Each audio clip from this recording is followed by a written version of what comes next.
कानपुर में इत्र व्यापारी पीयूष जैन के घर पर डीजीजीआई और फिर इनकम टैक्स की टीमों ने छापेमारी की और करोड़ों रुपया नकदी बरामद की। क्या होगा इन करोड़ों रुपयों का? क्या पीयूष जैन को ये नकदी किसी तरीके से वापस मिल पाएगी? क्या है प्रावधान? कानून क्या कहता है? इनकम टैक्स क्या करेगा इतनी बड़ी रकम बरामद होने के बाद? ऐसी तमाम जानकारियों को लेने के लिए हम पहुंचे हैं कन्नौज, जो इत्र नगरी कही जाती है, वहां के इनकम टैक्स और जीएसटी के जो सबसे बड़े वकील हैं बीएस तोमर साहब हैं, उनसे बात करेंगे। सर, जो जो करोड़ों रुपया मिला है जो छापेमारी में, अगर कहीं से भी छापेमारी में मिलता है तो उसका क्या होता है, कैसे, क्या प्रोसीजर है? देखिए, मैं किसी पर्टिकुलर व्यापारी के बारे में आपसे बात नहीं करूंगा, लेकिन जो लीगल स्थिति है उसके बारे में अगर आप जानना चाहेंगे तो होता यह है कि जैसे जीएसटी की कहीं रेड हुई या जीएसटी अथॉरिटीज को कहीं पैसा मिला है तो वो पैसा जीएसटी इवेजन हमारे हिसाब से नहीं माना जा सकता है। वो पैसा जीएसटी इवेजन का नहीं हो सकता है। जीएसटी इवेजन तो जो ऑन रिकॉर्ड जितना अधिकारी प्रूव करेंगे या जिसके साक्ष्य होंगे, केवल वही जीएसटी इवेजन माना जाएगा और उसके आधार पर टैक्स पेनल्टी जो भी होगा वो जीएसटी के अंतर्गत लगेगा और वो पैसा उससे रिकवर करेंगे। लेकिन जो पैसा कहीं पाया जाता है और जिसका कोई साक्ष्य नहीं है तो सामान्यतः ये इनकम टैक्स की परव्यू में आ जाता है और इनकम टैक्स अथॉरिटीज उसके बारे में जांच करेंगी। जीएसटी अथॉरिटीज भी कहीं न कहीं से इनकम टैक्स के कांटेक्ट में रहेंगे, वो पैसा भी इनकम टैक्स को ही हैंड ओवर करेंगे और इनकम टैक्स प्रॉपर वे में, जो उसका लीगल वे है, उसमें कंसर्न व्यापारी को, कंसर्न पर्सन को नोटिस जारी करेंगे। नोटिस जारी करने के बाद उनसे उनकी वो अपना व्यू रखेंगे, ये बताएंगे हम किस तरह से टैक्स दे रहे हैं, ये पैसा हमारे पास कहाँ से आया।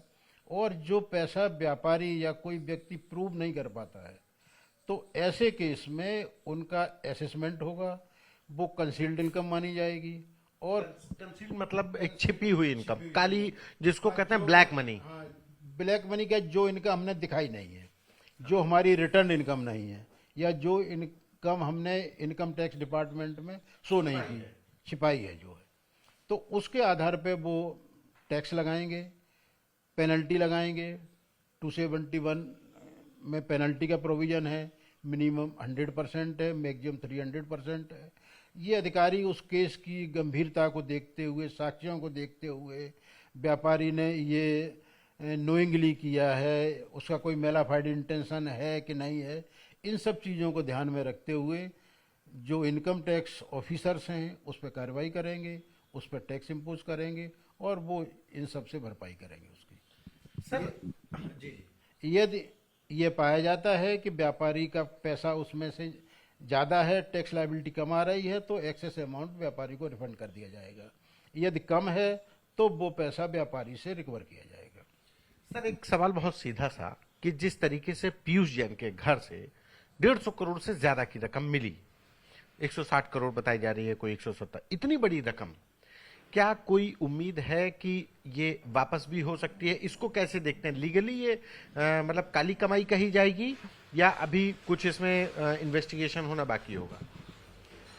नहीं, देखिए, अभी इसको काली कमाई तो नहीं कहा जा सकता है, कंसील्ड इनकम भी नहीं कहा जा सकता है। ये तो साक्ष्यों के ऊपर डिपेंड करेगा कि क्या किस तरह से है।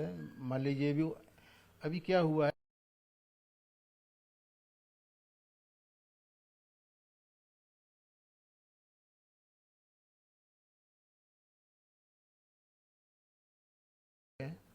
कि 2 लाख रुपए से ज़्यादा आप किसी को नकद नहीं दे सकते हैं।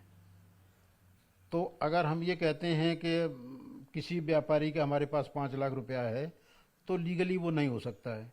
लेकिन अब हम इस पर्टिकुलर केस की बात न करके वैसे आपको बता रहे हैं कि इसके बारे में इनकम टैक्स ऑफिस कार्रवाई करेगा, जीएसटी अथॉरिटीज कार्रवाई करेंगी और होने के बाद जो स्थिति बनेगी उसको देखेंगे। अगर ये व्यापारी प्रूव करता है कि नहीं, हमारा ये कंसील्ड इनकम नहीं है, ये प्रूव्ड इनकम है, ये हमारे अपने रिकॉर्ड्स में दर्ज है, तो वो पैसा तो निश्चित रूप से वापस किया जाएगा और जो हम नहीं प्रूव कर पाएंगे, हमारा व्यापारी नहीं प्रूव कर पाएगा या कोई व्यापारी नहीं प्रूव कर पाएगा, तो बुक सामान्यतः कंसील्ड इनकम मानी जाती है और उसके ऊपर टैक्स और पेनल्टी की कार्रवाई होती है और वो उसे रिकवर की जाती है। वो कितना परसेंटाइल होता है उसका जो रिकवरी होती है? 100 से 300% कितना बता रहे थे? नहीं, ऐसा है कि जैसे कंसीलमेंट का है, इनकम टैक्स में जो कंसीलमेंट का प्रोविजन है, that is minimum 100% and maximum 300% of the tax. तो ये हमारे साथ वकील साहब थे BS तोमर साहब, जिन्होंने तफसील से बताया कि अगर किसी व्यापारी के घर से करोड़ों रुपया मिला भी है तो अभी उसमें जांच होना जरूरी है। जांच होने के बाद अगर व्यापारी अपनी आय के सारे सबूत दे देगा तो संभव है कि वो जो रकम बरामद हुई है वो उसको वापस हो जाए, और अगर वो अपने आय के स्रोत नहीं बता पाता है तो उसके ऊपर 100 से 300% तक का जुर्माना लगाया जाएगा। कैमरा पर्सन संदीप के साथ संतोष कुमार, आज तक।